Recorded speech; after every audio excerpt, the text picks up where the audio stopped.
All right, well, welcome everybody to our Neighborhood Pro Series. And today we have Shauna Ewen, and she likes to call it You Win, so we can remember that. So Shauna is from an educational background, and so we're really excited to have you here today, Thank Shauna. you. And looking forward to hear what you have to tell us about your business. Awesome. So start off right away. Tell us a little bit about you Okay. and how you got to where your business is today. Thank you. Yeah, well, my name is Shauna, and I'm the owner of Literacy for Life Reading Clinic here in Windermere, and I'm a dyslexia practitioner, an educational therapist, a reading specialist, and I've been an educator for over 20 years in Alberta and abroad. I provide dyslexia therapy for individuals with language-based learning disabilities or dyslexia. I also work with individuals who are just struggling in reading, but maybe they don't have a diagnosis. Okay. Yeah.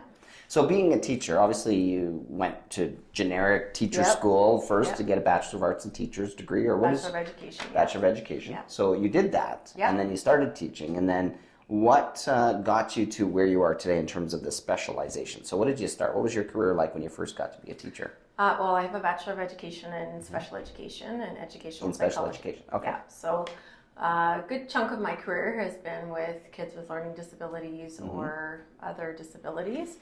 And then I went on and I taught here in Alberta, taught abroad.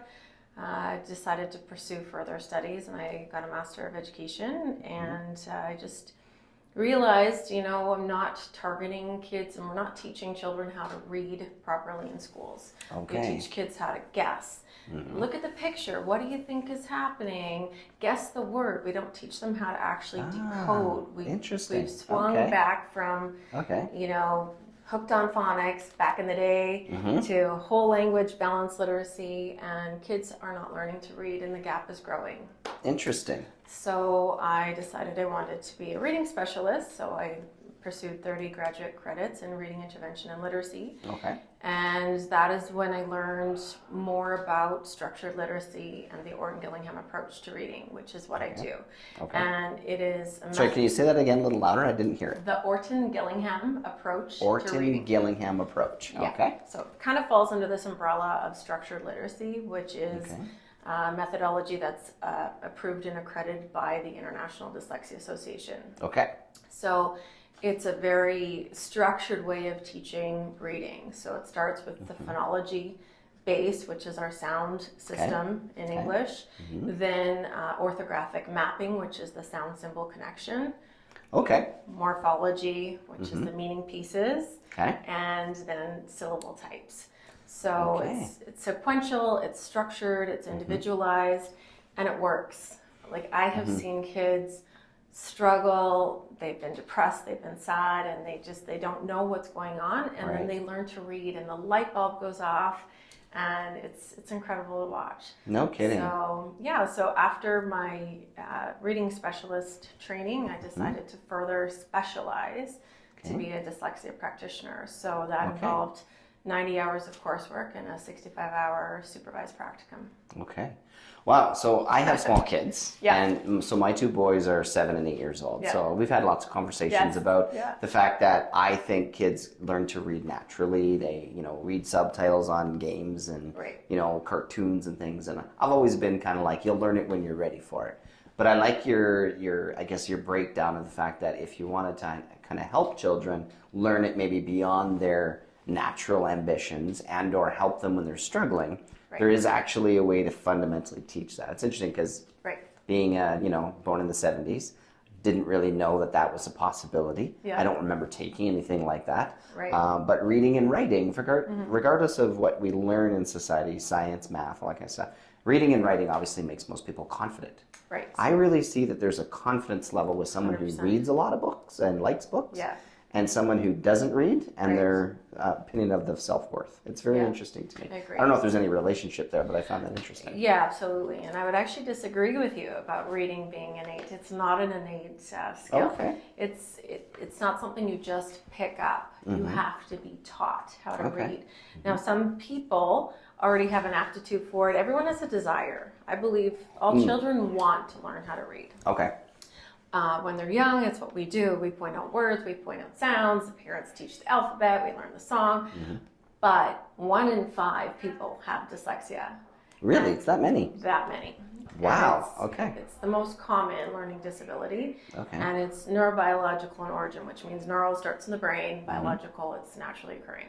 Okay. So some people, you, myself, we learned how to read however we learned how to read in school, but not every child will learn that way. So if you think 1 in 5, that's 20% of a classroom of kids that are not learning how to read. That's a huge number. And the only way that they will learn how to read is through a structured literacy approach. And it's not utilized in schools currently. It's the science of reading. You might have heard that buzz term as well, but it is. Well, I've heard like hooked on phonics and things like that, so I really didn't know those terms. I'm not endorsing hooked on phonics. I'm not endorsing it. I'm just sort of going through the history of how we've taught reading over the years. Some key things we've heard in kind of the public. Exactly. I've heard a lot of like the tree frog reading books and stuff like that. It's kind of like, so it's like the kids have like, they read things off of a page, they touch a button and it says the word. Okay. Yeah, some of those things work too. I mean, what's really important is decodable text. So decodable text is when kids can read all of the sounds in that word and then figure out what the word is. So we talk about, sight words or high frequency words, and these are words that don't follow patterns and that they just have to memorize, but then all the other words are decodable, meaning they follow a pattern. Okay. So we teach all of those patterns. Like we teach Latin roots, we teach all the sounds in the words, what happens when these two vowels are together, the different syllable types, vowel, consonant, E, closed syllable, open syllable. So the kids actually learn the language of our language, right? They actually know, okay, this is a Latin base, this is a complex word. Like it's pretty incredible to watch.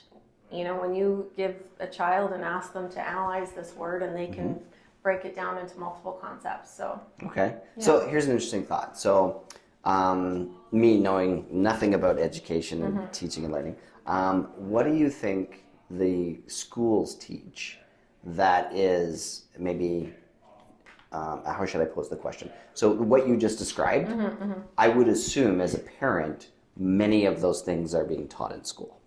So do you have kind of a comparison, like what is taught in school that's they're not getting these things, because you just explained what you do? Right. So in schools, they follow typically a balanced literacy method, okay, which is, definitely they're teaching them comprehension strategies. Okay. They're working on fluency, but they're most frequently not working on phonology and phonics and phonemic awareness, which is, so these are all, it's more like matchy-matchy. Here's a dog, here's the word dog. No, it's like if I said to you, what are all the sounds in cat? Okay. You would say, do you want to give it a shot? Sure, as an adult. Hopefully I'm good at this. Cat, so there'd be a K for the C, A for the A, and T at the end. Yes.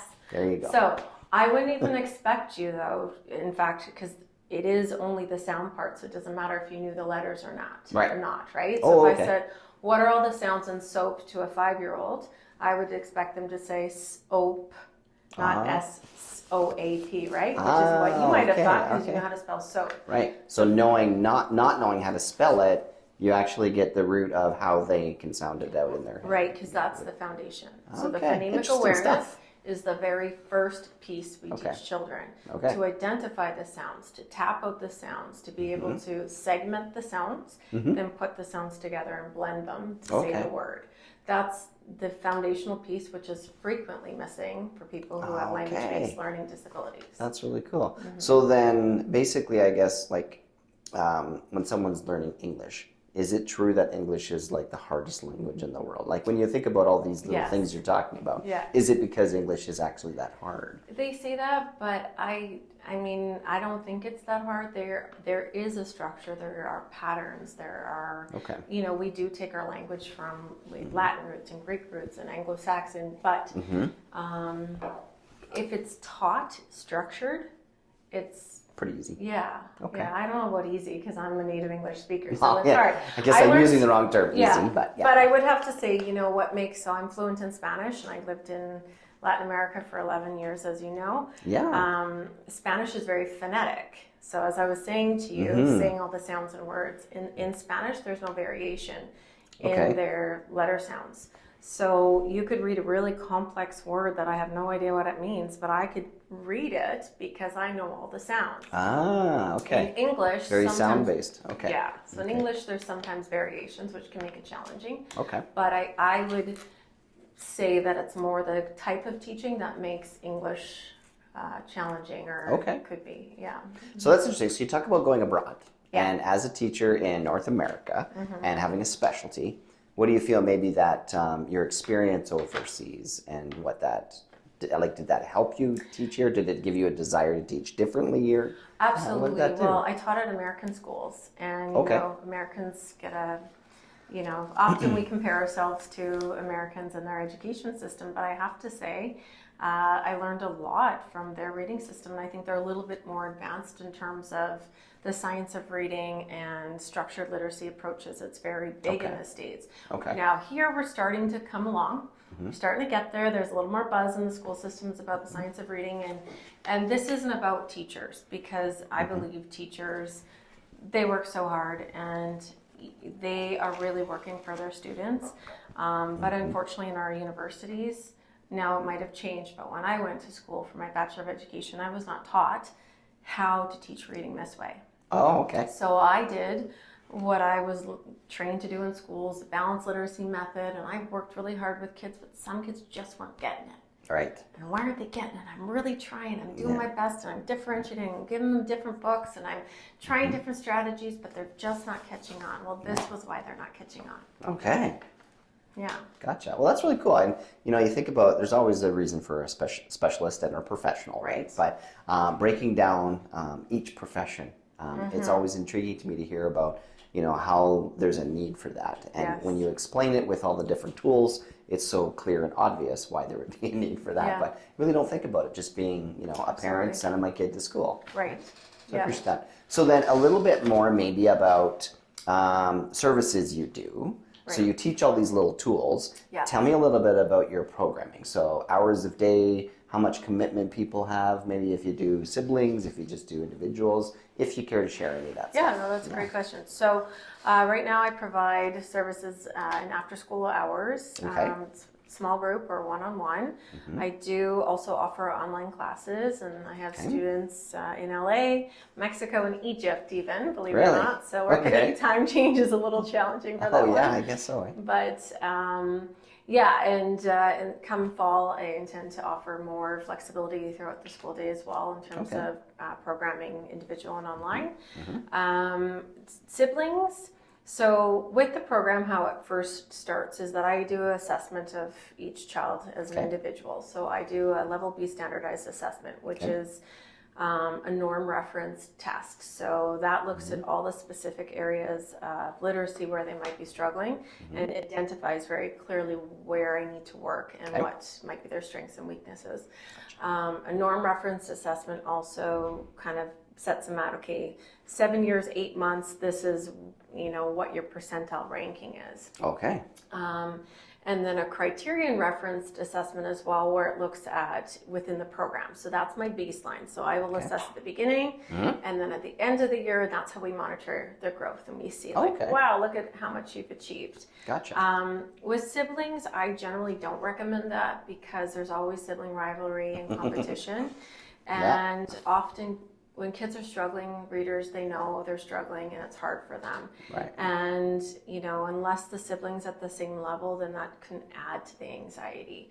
So it really would be a case by case, but I have a family who recently wanted to do the same, but I was quite hesitant, and, you know, we talked about it and they agreed that, it probably wouldn't be a good idea because, you know, if one's 7 and one's 9, and if the 7-year-old is catching on quicker than the 9-year-old, that makes them feel bad, and then you can't quite pace appropriately. So when I do formulate groups, it's based on their ability as well as a general age range. I would never put, you know, 9th grader kid in grade 9 with a kid in grade 4. Right. You know, it has to be, even though they might be at the same level. Right.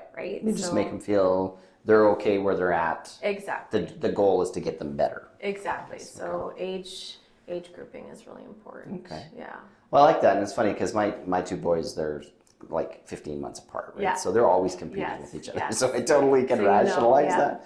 Oddly enough, though, I feel like it seems like there's always more learning to do when you're talking in terms of reading. Like you can read a small picture book, you can read a novel. Yes. What would you say people's expectations should be for progress if their kid is, maybe coming to see you at age 6? Maybe they're just going into kindergarten, grade 1, versus someone who may be coming to you at a later age. So that goes back to also school measurements. So in schools, with the balanced literacy methodology they use, they measure kids by reading levels. Like you're at level J, so you're in grade 2.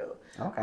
That's not how I assess. Okay. So I assess based on specific syllable types or specific areas of phonology. So, maybe you understand this and this is really clear, but you know what, maybe we're really struggling on these sounds and this is what I need to work on. So, like I mentioned at the beginning of the program, there would be the complete assessment, and I score it and share it with parents. Right. And throughout the program, there's daily assessments, and that is like word reading. So that's where I can see if they're decoding. Okay. As well, there's spelling. So that's where I can see if they're transferring this into their writing. Okay. And then at the end of every step, there is a complete assessment then where you look at all of the concepts covered in that step. Okay. So for the full program, there are 12 steps. 12 steps. Okay. Typically, it would take an individual about 3 years to complete it all. Okay. But this is also considering most children with dyslexia are 2, 3, 4 more years below their age mate. So if they have a special need, obviously the expectation has to be a little bit different for... Yeah, and what's really important for people to know about dyslexia is it's not about intellect. So when people have dyslexia, they feel like they're not intelligent, but this is not about intelligence at all. Right. Often they have really high IQs, but they need this specific structured type of instruction in order to overcome. So it's not a quick fix. It's not something that happens overnight.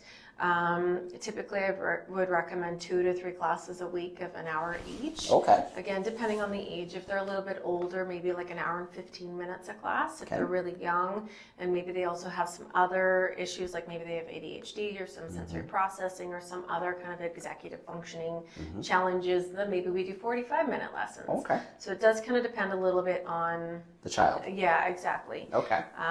But yeah, so it will take a while. It's not something that happens overnight, but once they've learned to read, they've learned to read. Right. And I like your assessment style, just to say, like, my teacher's telling me that my kids have, a reading disability or they're just slower than the rest of the kids. Having that real assessment at the beginning is just maybe just that acknowledgement and peace to, okay, now I know where my kid's at. Right. It doesn't matter what someone else's opinion is. Maybe the kid's lazy. Maybe he's thinking about his Transformers. So I think that assessment process is fascinating because at least it can give you some peace or some optimism to understand, okay, what can we do if we need to do something? Exactly. Okay. Yeah. That's great. And so obviously doing an after school program, you probably don't have like a whole class of 20 kids. So what kind of size relationships do you like to work within?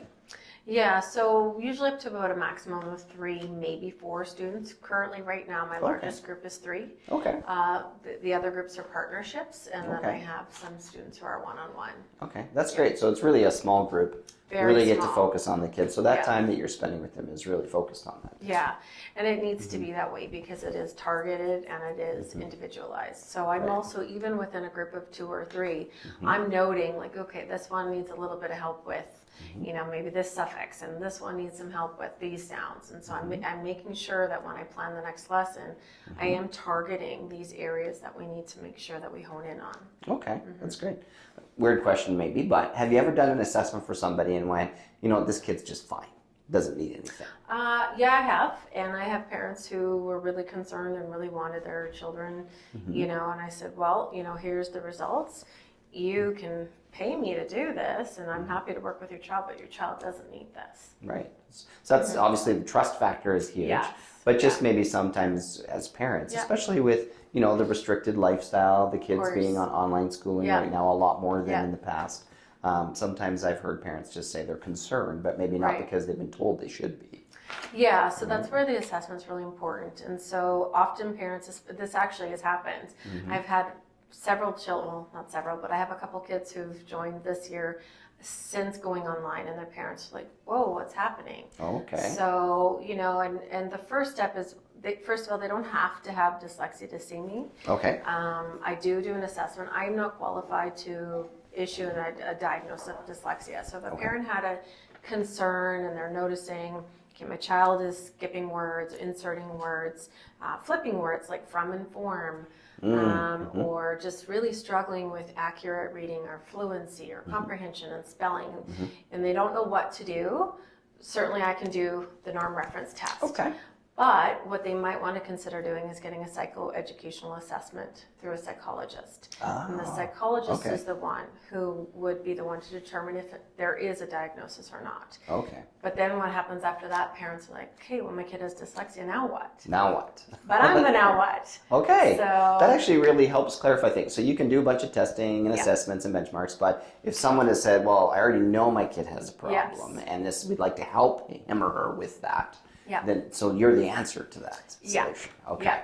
I like And that. regardless, even if they've had this psychoeducational assessment, I do an assessment as well. Okay. Because the standardized assessment the psychologists use is a global academic assessment. So it does look at reading and writing and math and other areas, but I focus just on literacy. So I'll use a standardized assessment just on literacy to look at the specific areas that I need to target. Okay. I like that. So, you know, obviously we want our kids to be happy and have fun, but I like that being able to, from what I can see in just my own children, being able to say that you have a tool that people don't maybe have access to in the school system. Right.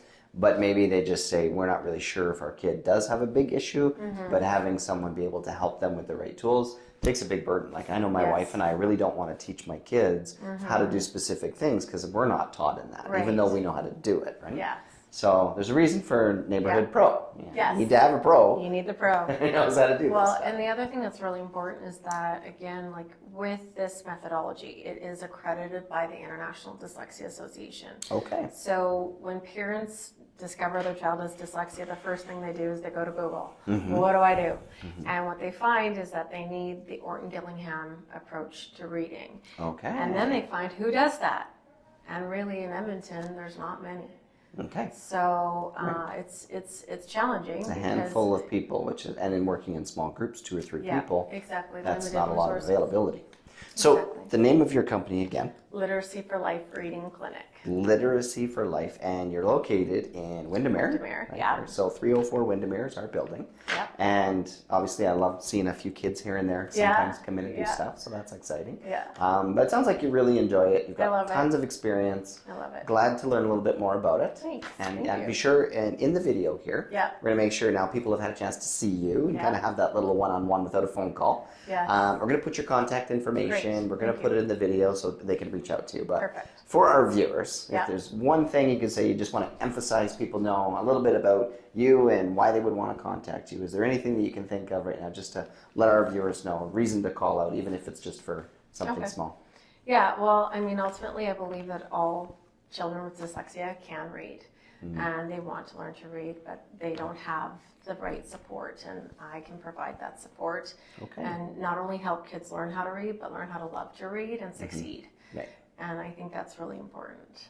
That's awesome. And, you know, loving to read and being able to read, I guess, is 2 very different elements, right? And So, it's a fundamental right. It really is a right that children have the right reading instruction and they learn how to read. yeah. So Well, it gets you a lot of places in life. sure does.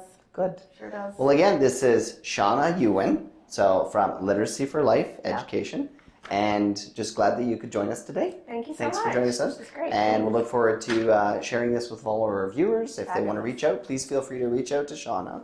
Click the link below or the information below, and you can reach out, and I'm sure she'd be happy to help you assess where your children's needs are. Perfect. Thanks very much, you. everybody. Have a great afternoon.